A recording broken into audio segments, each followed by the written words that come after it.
We've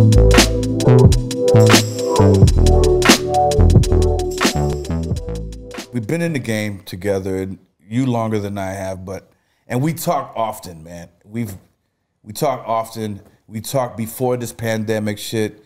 We talk, once, maybe sometimes twice a day, right? Yeah. For the last 4 or 5 years, And I know this, but my people don't know this. And I'm gonna ask you this: what is your least favorite aspect of what we do? To make a hit record and know it might not be a hit record because of the politics. Yeah. Yeah. That's when it stopped being fun. Yeah. It's the business side is way more important than the actual music. Mm-hmm. Just plain and simple. I hear you on that, bro. I hear you on that. That's like when, for those who don't know, look, a hit record is only as big of a hit as how much money is behind it, right? So if you have $1 million budget, chances are you'll get radio and you'll get a lot of things going on, some TV appearances and shit like that.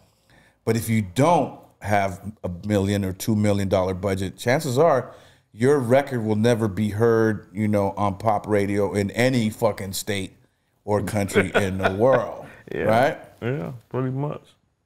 That's what it is, man. That's a cold thing to deal with. Yeah, I think you're right, man. For a minute there, I was gonna say dealing with shady promoters and shit like that, but I think even more importantly is, you got to get that airplay.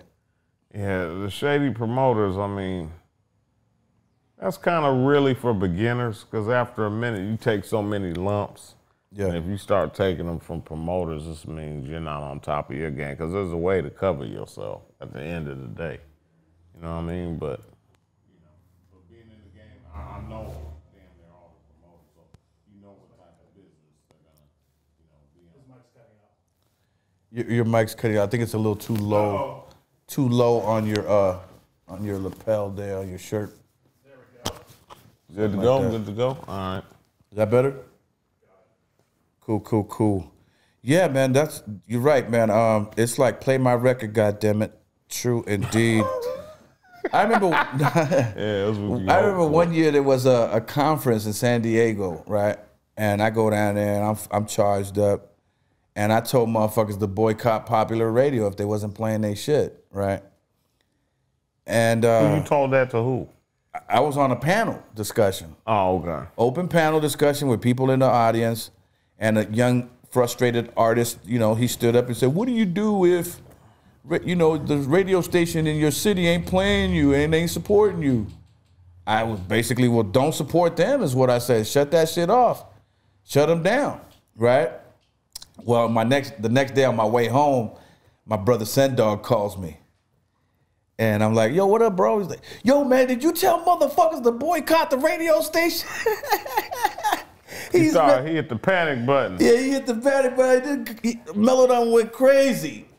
He told motherfuckers to boycott, Yeah, I mean, back then in them days, if you said something about radio, man, oh, man, it was like, oh, you're tripping. You know what I mean? It was way bigger back then. Now people do it all the time.